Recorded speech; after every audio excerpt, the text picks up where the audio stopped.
मेरी कविता की यात्रा के शुरुआती साथी और बहुत ही भव्य कवि इस मंच पर मैं उनको प्रणाम करता हूँ। 4 पंक्तियों से देखना चाहता हूँ। मुझे लग रहा था कि यहाँ जितने भी लोग हैं जितेंद्रिय लोग हैं। आदरणीय ऑस्ट्रेलिया की यात्रा से पटना गए, पटना से यहाँ आए, उन्होंने नींद त्याग रखी है हम कवियों को सुनने के लिए। वो अभी तक मंच के समक्ष विराजमान है, इससे बड़ा उनका उपकार पर नहीं हो सकता। मैं सामने भी देख रहा हूँ बहुत से जितेंद्रिय लोग बैठे हैं जिनकी आंखों में नींद नहीं है। मैं ये देखना चाहता हूँ कि मैं उनको थोड़ा सा और जगह पाता हूँ या नहीं जगह पाता हूँ।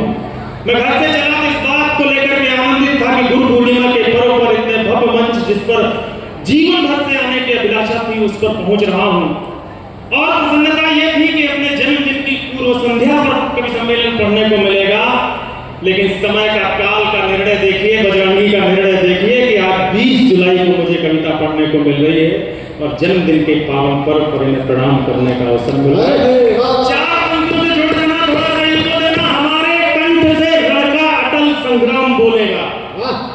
कुछ लोगों को ये भी बताना चाहिए, तो आप खड़े हो जाओ, पीछे हमारी अक्षौहिणी खड़ी है। हमारे कंठ से लड़का अटल संग्राम बोलेगा, जो बन के हो गया तैयार अब वो धाम बोलेगा। तालियां भी कमजोर है। चौथी पंक्ति पर दोनों हाथ हवा में उठे हो, चाहे 4 बज रहे हो चाहे 5 बज रहे हो, मुझे पता नहीं है। जो मैं चाहता हूं, जो बाबा चाहते हैं, महाराज जी चाहते हैं, वो बोलना है सबको एक साथ। हमारे कंठ से लड़का अटल संग्राम बोलेगा, जो बन के हो गया तैयार अब वो धाम बोलेगा। हमारे राम जी के नाम पर यदि आँच आई तो, हमारे राम जी के देश पर यदि आँच आई तो, जो बेटा राम का होगा वो जय श्री राम बोलेगा।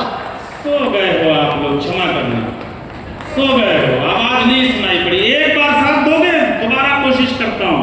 दोनों हाथ गगन की ओर हो, मुट्ठियां बंधी हुई हो, अपने जीवंत होने का प्रमाण दें। मेरे साथ सिर्फ एक बार बोलिए, जय जय श्री राम। जय श्री राम। एक कविता जिसका परिचय दे दिया मेरे छोटे भाई ने।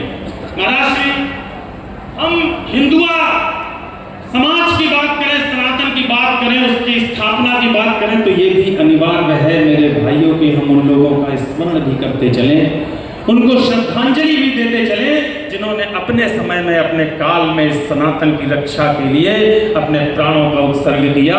ऐसा ही हमारा एक नायक, राजस्थान का वो महायोद्धा महाराणा प्रताप और उसके घोड़े चेतक की एक छोटी सी कविता निवेदित करना चाहता हूँ।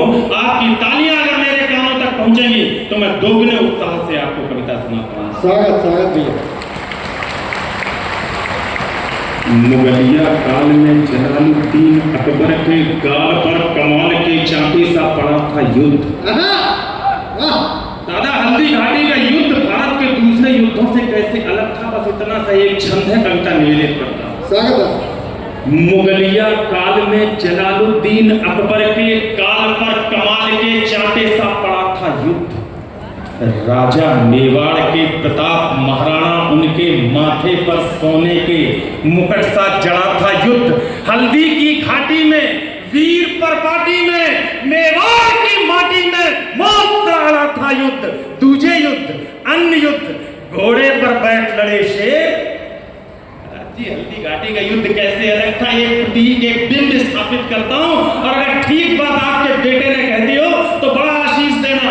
हल्दी की घाटी में वीर परपाटी में मेवाड़ की माटी में मौत से अड़ा था युद्ध।